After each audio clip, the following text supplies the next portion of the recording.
حق المتحف المصري الكبير مش ممكن يضيع.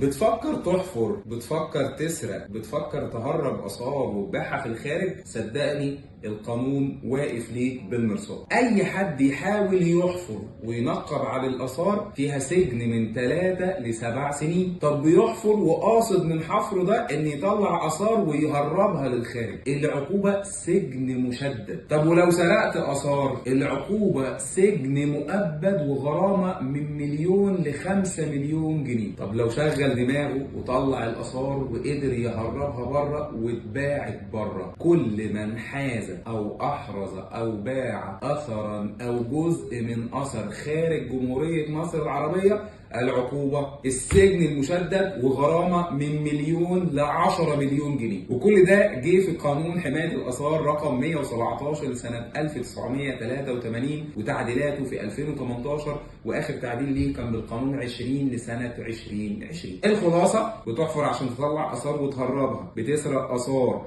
خدت آثار وطلعتها بره عشان تبيعها. في كل الأفعال دي مجرمة في القانون المصري وهتتعاقب عليها. وبقول تاني: حق المتحف المصري الكبير مش ممكن يضيع.